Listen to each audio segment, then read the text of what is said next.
Est-ce qu'on peut faire un petit exercice? Est-ce que vous arrivez à vous déplacer ici, les yeux fermés? Je l'ai beaucoup fait ailleurs, mais jamais ici. Vous voulez que je le fasse? Avec moi? Bah oui, pourquoi pas. Ouais, Ouais.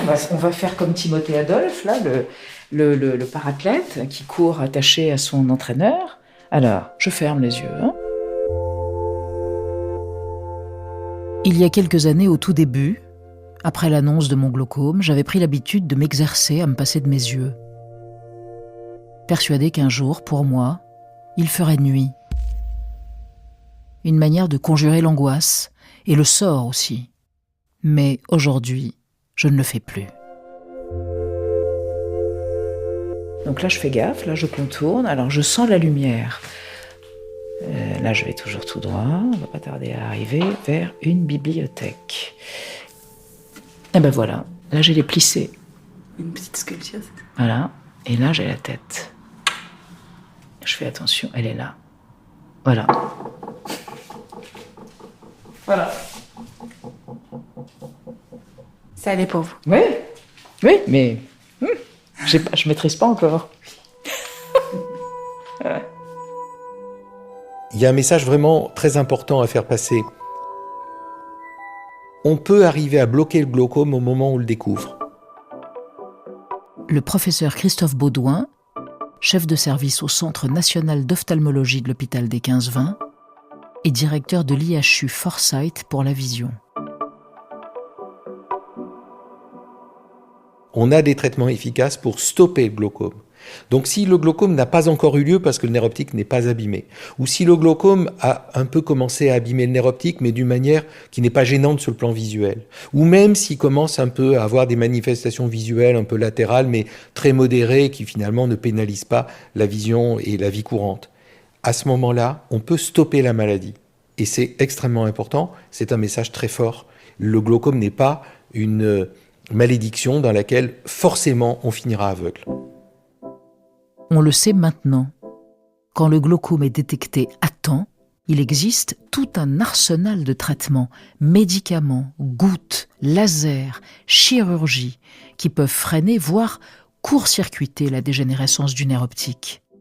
Mais quand la maladie est diagnostiquée à un stade avancé, comme ça a été le cas pour moi, ce qui est perdu et le restera.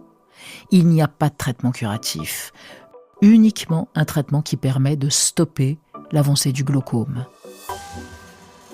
À l'Institut de la Vision, situé derrière l'hôpital des 15-20 à Paris, plusieurs équipes de chercheurs imaginent des thérapies inédites qui permettront peut-être un jour de soigner ces formes avancées de glaucome.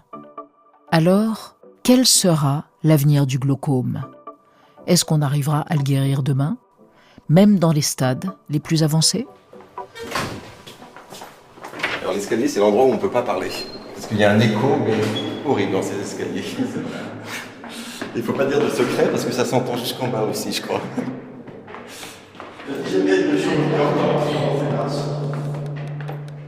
Au fond des yeux, le podcast qui change votre regard. 4e épisode.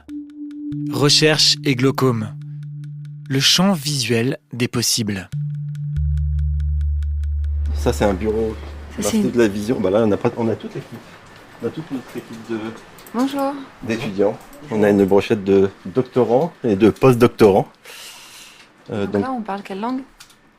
Ici, il va peut-être un petit peu toutes les langues ici.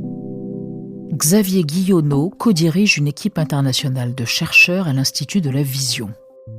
Ils ont axé leurs recherches sur l'observation de la réponse immunitaire dans la rétine.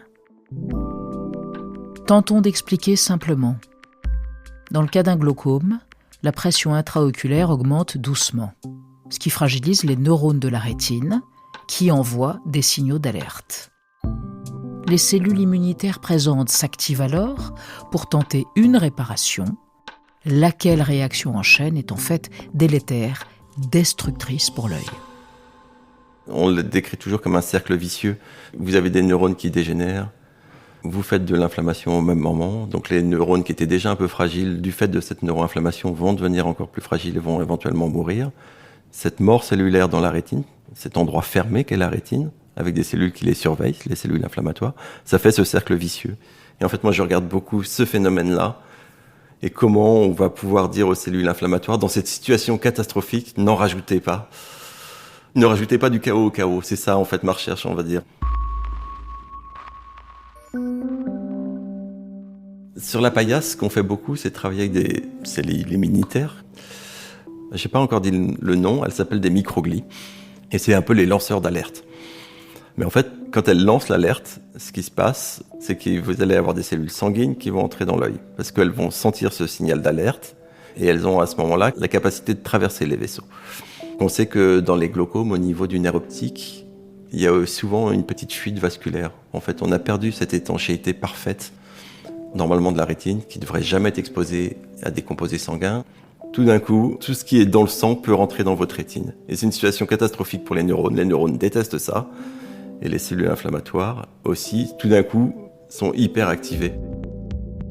L'objectif du chercheur Xavier Guillonneau et de son équipe, trouver des médicaments qui vont inhiber cette réponse extrêmement inflammatoire de l'œil et ralentir la progression du glaucome. Mais il faut aussi et surtout garder patience encore quelques années, peut-être pour mes vieux jours. C'est comme une maladie de la seconde partie de vie qui progresse assez doucement. Donc le ralentir, c'est déjà énorme. Vous pouvez faire gagner 10 ans de vue à quelqu'un parce que vous lui ralentissez son glaucome. Et effectivement, si vous dites à des cellules inflammatoires, arrêtez de devenir trop délétère pour les neurones, vous avez déjà résolu cet objectif-là. Donc ralentir le glaucome, c'est déjà une option thérapeutique intéressante. Mais est-ce qu'on ne peut pas rêver plus haut et se dire on va leur redonner la vision comme ils l'avaient ? Ces neurones, le corps ne sait pas les régénérer. Mais est-ce qu'on pourrait, nous, les amener des nouveaux neurones ? Ça, c'est beaucoup plus compliqué, donc on est beaucoup plus de labos.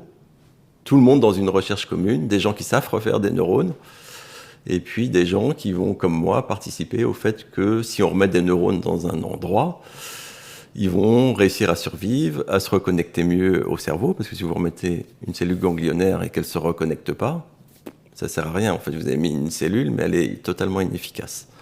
Donc on est dans cette recherche qui est plus globale, plus long terme, plus risquée. Reconnecter de nouveaux neurones au cerveau, c'est là tout l'objet de la recherche de Coralie Fassier, biologiste et co-directrice d'une équipe de recherche à l'Institut de la Vision. Je pense que depuis toujours, j'ai été fascinée par les mécanismes assez complexes qui permettent d'expliquer le fonctionnement de notre cerveau et comment on intègre les sens, en fait. Question complexité, avec la vision, Coralie Fassier est servie. Elle et son équipe étudient les mécanismes qui permettent à l'embryon, au cours de son développement, de mettre en place son système visuel, et ce, en connectant la rétine, qui reçoit l'information lumineuse, au cerveau, qui la décode. Donc nous, on s'intéresse vraiment à comment se mettent en place ces connectivités. Et en fait, dans le glaucome, ce qui se passe, c'est que les liens, les connexions, les axones qui connectent notre rétine à notre cerveau dégénèrent. Et que souvent, quand c'est détecté, cette pathologie du glaucome, on est déjà à un stade avancé de la pathologie où les séquelles sont irréversibles. Et donc, en fait, aujourd'hui, l'idée, c'est de mettre en place des thérapies, soit régénératives pour restimuler la repousse de ces nerfs, ou soit carrément des thérapies cellulaires où on va remplacer les cellules qui ont dégénéré par des cellules nouvelles. Mais à ce moment-là, la problématique à laquelle on va se confronter, c'est qu'il va falloir les reconnecter, ces nouveaux axones qui vont régénérer ou ces nouvelles cellules qu'on va réimplanter. Et c'est là que prend vraiment sens les travaux de recherche qu'on fait, c'est que nous, on peut identifier les mécanismes qui sont importants pour que ces nerfs, ces axones, trouvent leur chemin dans le cerveau jusqu'à leur cible. Donc nous, c'est là que vraiment nos travaux prennent sens. On voudrait identifier des cibles thérapeutiques qui permettront d'aider les axones à trouver leur chemin dans le cerveau adulte pour aller se reconnecter dans le cas de thérapie. La recherche de Coralie Fassier porte sur ce qu'on appelle la reconnexion axonale. Attention aux nœuds dans le cerveau, reprenons depuis le début. On l'a entendu, ce sont les axones des cellules ganglionnaires, sortes de longs bras filiformes qui sont mal en point dans le glaucome. Et ce sont eux qui sont censés véhiculer les informations visuelles et faire le lien entre la rétine et le cerveau pour qu'il y ait vision. En fait, vous collez pas vos yeux au microscope. Non, on a l'habitude, en fait, on n'a pas besoin de les coller. Mais ça, c'est peut-être parce qu'on est habitué. Voilà, alors, je vais essayer de bouger tout doucement.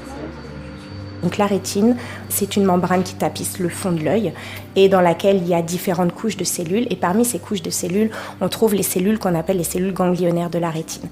Ces cellules ganglionnaires de la rétine, elles ont une particularité, c'est que ce sont les seuls neurones qui sont capables d'émettre de longs prolongements qu'on appelle un axone, qui va quitter l'œil et qui va aller naviguer dans le cerveau pour aller se connecter avec le cerveau. Là, vous mettez vos yeux dans Donc, un microscope, donc voilà. vous avez une vision glaucomateuse pendant quelques instants. C'est un peu ça. Donc, je vais essayer de les trouver pour vous montrer à quoi ça ressemble. Oui, ça y est. Vous avez l'air contente. Oui, je suis contente.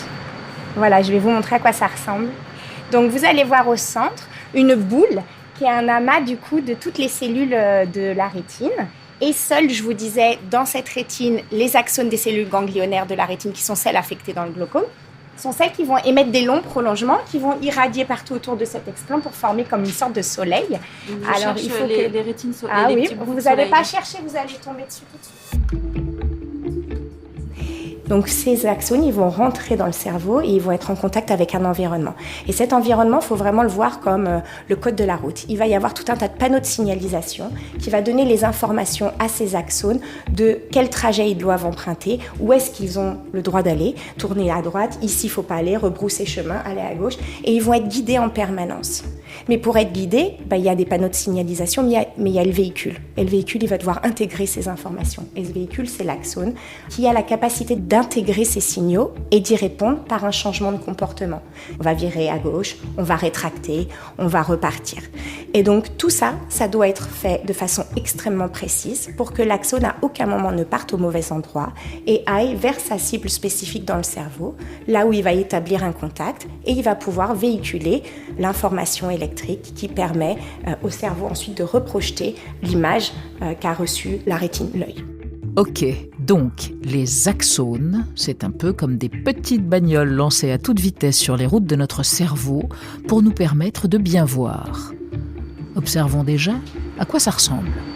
Il y a une boule, vous voyez une boule un peu, comment on dit, grumeleuse. Oui. Ok, donc ça, c'est les cellules. D'accord. Et autour, est-ce que vous voyez des fils? Oui, je vois des fils qui partent. Ah C'est oui, les c'est axones. comme des petits Ça cils. fait comme un soleil tout autour. Oui.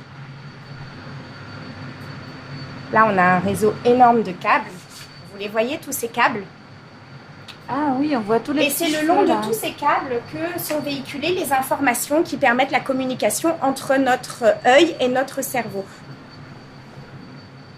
Et dans le cas du glaucome, quand on a un écrasement de ce nerf, une compression due à l'augmentation de la pression intraoculaire, souvent, les informations qui transitent le long de ces prolongements, et bien tout d'un coup, au niveau du goulot d'étranglement, ils ne circulent plus.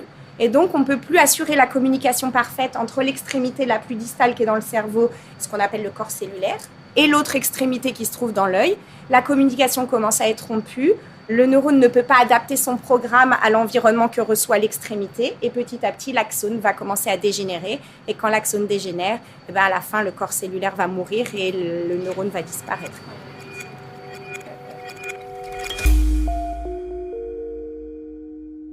Dans le cas d'un glaucome avancé, le but des thérapies régénératives est donc d'arriver à rebooster la croissance des axones abîmés. Mais même une voiture toute neuve, ici un nouvel axone, lancé dans le cerveau sans GPS interne, eh bien, elle ne va pas très loin. Notamment à un point critique du parcours, un carrefour, qu'on appelle le chiasma optique. Et c'est à ce point précis du cerveau que ça coince et que l'on n'arrive pas encore, à assurer la trajectoire de ces nouveaux axones. Ils sont incapables de s'orienter, ils sont soit bloqués à cet endroit, soit ils prennent une trajectoire complètement aberrante. Et du coup, en fait, malgré le fait qu'on arrive à favoriser la repousse, on ne réétablit quasiment jamais des connexions visuelles fonctionnelles. Parce que les axones n'arrivent pas à aller se connecter au bon endroit dans le cerveau. Nous, on essaye de comprendre comment les axones prennent cette décision quand ils arrivent à ce chiasma, de croiser, de ne pas croiser, de pousser dans le bon couloir pour pouvoir les aider dans le cadre de la thérapie à franchir ce chiasma qui est aujourd'hui un point critique qui empêche les thérapies qui visent à reconnecter la rétine au cerveau d'être efficaces. Donc là, on est sur une paillasse, c'est comme ça qu'on dit ? Voilà, une paillasse. C'est là où la recherche se fait. Donc c'est là où on prend nos pipettes, nos instruments et qu'on agit. Donc là, je vais aller chercher les poissons zèbres dans leur incubateur. Les petits œufs. Les embryons. Oui.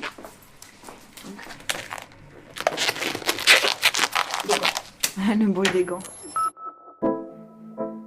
L'équipe de Coralie Fassier étudie le développement des axones au stade embryonnaire chez le poisson zèbre pour comprendre comment se met en place la connexion au cerveau. Et là, vous récupérez... Voilà. Donc je récupère une lignée de poissons. Et donc c'est une sorte de petite coupelle fermée, un petit Tupperware, quoi. Une boîte de pétri. Et donc les œufs de poisson qui... Donc ça, c'est les œufs. Voilà à quoi ressemble un embryon. Donc là, ils ont 2 jours. Ils ont été pondus il y a 2 jours. Et on voit les trucs, le cœur qui bat ou un truc comme ça, non ? Oui, Ils ont alors un vous petit pouvez cœur. voir le cœur qui bat. C'est ça qui est formidable, c'est que comme ce sont des poissons qui sont optiquement transparents, vous voyez le cerveau, vous voyez le cœur qui bat, le sang qui circule. On peut regarder là, c'est magique. Dans un petit œuf comme ça, à la taille d'une petite poussière, il y a un cœur qui bat. Ouais, c'est impressionnant. Et sur la paillasse de Coralie Fassier, les embryons de poissons zèbres ont tous les yeux verts. Voilà le petit poisson. Car oui, les cellules ganglionnaires de leur rétine expriment une protéine fluorescente, verte donc, que l'on a prélevée chez la méduse. Une véritable révolution pour les chercheurs qui, grâce à cette couleur fluo, peuvent suivre l'évolution des embryons et leur croissance, ainsi que celle du nerf optique. Le tout sans affecter le développement, le fonctionnement ou encore la viabilité des embryons. Alors, allons-y, voyons qui... Et ben voilà, ils sont des yeux verts, c'est trop beau. Alors voilà, moi je travaille depuis je ne sais pas combien d'années, plus de 15 ans avec le poisson zèbre. Je suis toujours autant fascinée chaque fois que je les regarde dans un microscope, c'est juste magnifique. Et donc, vous allez voir ces poissons avec les yeux verts. Et tout le vert que vous voyez dans leurs yeux, ce sont les cellules ganglionnaires de la rétine, ces fameuses cellules qui dégénèrent dans le glaucome. Là, vous avez la tête de votre poisson. Vous voyez les 2 gros ronds verts, c'est les yeux. Vous les voyez ? Oui. Vous voyez leurs yeux ? Oui, oui. Ouais ? Oui. Voilà. Alors attendez, je vais essayer de vous montrer ça sur... Je ne sais pas si vous allez réussir à le voir parce qu'il y a la queue qui est courbée d'une façon. Là, attendez, là, typiquement. Dans l'embryon du milieu, vous avez votre poisson avec ses 2 yeux et vous allez voir un câble qui passe entre ces 2 yeux. Il sort des yeux, il va aller vers le cerveau. Ce câble, c'est votre nerf optique. Donc, Une sorte de Y, c'est ça ? Ouais, Ah non, il croise, il fait oui, comme la vois. croix. Oui. Il fait une croix, vous voyez ? Il est vraiment entre les 2 yeux. Oui. Alors là, la résolution de ce microscope, elle n'est pas suffisamment bonne. Après, bien évidemment, ce qu'on fait, c'est que là, je vais le sortir de son chorion et puis je vais le monter dans une petite goutte de gel et je vais mettre un microscope fluorescent par-dessus. Et là, après, je vais commencer à filmer pendant 1 jour, 2 jours, le développement de ces fameux axones depuis leur sortie de l'œil jusqu'à leur arrivée dans le cerveau. Ah oui, vous filmez. On filme. C'est impressionnant, ça. Voilà. Et voilà. Et ben, je vais les remettre au chaud. Qui continue de grandir un peu. Voilà. Vous aviez déjà vu des poissons zèbres ? Non. Encore moins des embryons de poissons C'est zèbres. un modèle qui est vraiment en émergence dans les laboratoires. Il est vraiment très, très puissant. Pour comprendre le fonctionnement des axones et comment ils établissent une connexion dans le cerveau, l'équipe de Coralie Fassier étudie leur développement au stade embryonnaire. Et elle défriche actuellement une nouvelle piste thérapeutique absolument fascinante. Pour demain, la nouvelle stratégie qui arrive aussi, c'est la stratégie de remplacement cellulaire. Donc, on est capable aujourd'hui de faire ce qu'on appelle des organoïdes. On fabrique ça dans des boîtes, dans des incubateurs en culture. C'est des reconstitutions tridimensionnelles de mini-organes. Donc on est capable, dans une boîte, de reconstruire des rétines. En fait, on peut les reconstruire à partir de cellules souches, prélevées à partir d'une biopsie de peau, par exemple. Et on est capable de les reprogrammer génétiquement pour qu'elles deviennent ce qu'on appelle pluripotentes. Ça veut dire qu'elles sont capables de donner naissance à toutes les cellules possibles qui forment le corps humain.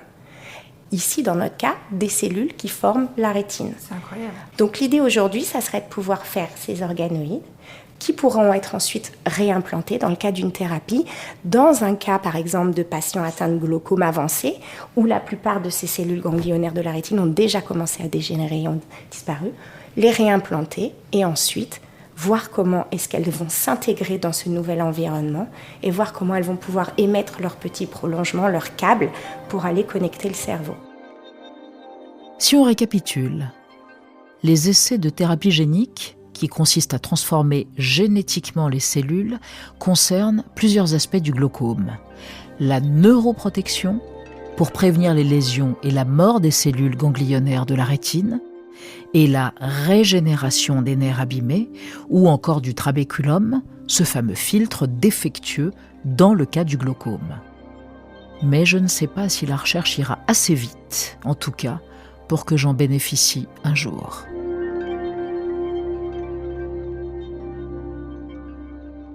Dans 50 ans, est-ce que le glaucome sera une maladie comme une autre, curable ? La recherche avance très vite, honnêtement.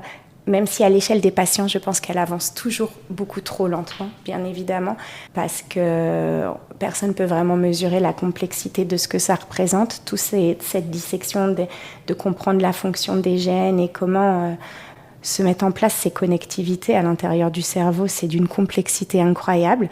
Mais on progresse vite, on a les moyens technologiques qui évoluent incroyablement vite.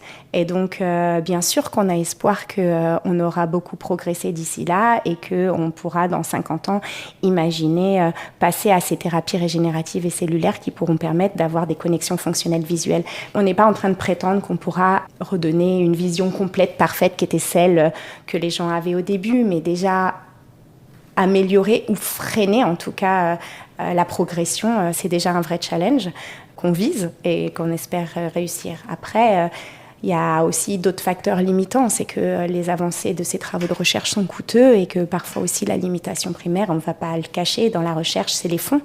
Et donc on a besoin de moyens pour développer ces projets ambitieux, innovants et d'envergure.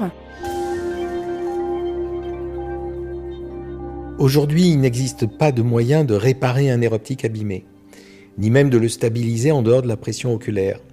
Mais je rêve de travaux qui pourraient, par de la thérapie génique, aboutir à ce résultat. Je pense que la thérapie génique est un moyen d'apporter un gène directement sur les cellules cibles, le nerf optique en particulier. On n'est qu'au balbutiement, mais ça commence à exister dans certaines maladies de la rétine. Et pouvoir apporter un gène qui apporterait une protéine qui permettrait de protéger, voire de régénérer le nerf optique, c'est quelque chose qui, d'un point de vue technique, est désormais à portée de vue. Et c'est probablement le traitement de demain, celui que la recherche devra apporter. Un outil qui permet de véritablement transformer le nerf optique en lui apportant les facteurs qui lui manquent pour le protéger, voire peut-être le régénérer.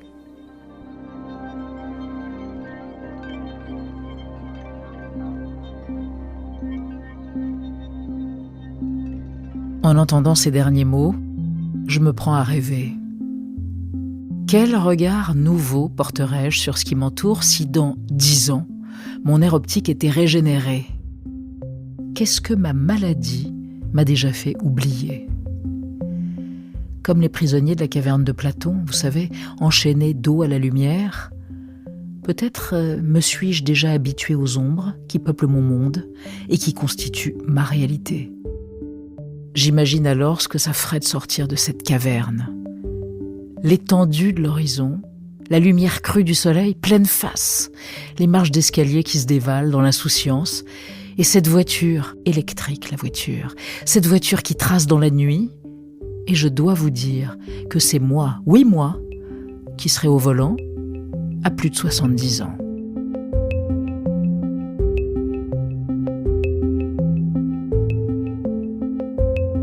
C'était Au fond des yeux, une enquête originale de l'hôpital des 15-20, l'Institut de la Vision et l'IHU Foresight pour la Vision.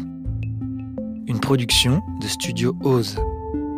Avec la complicité d'Elisabeth Quint, la participation du professeur Christophe Baudouin, la chercheuse Coralie Fassier et le chercheur Xavier Guillonneau. Reportage Léa Minot. Réalisation Juliette Medevielle et Guillaume Giraud.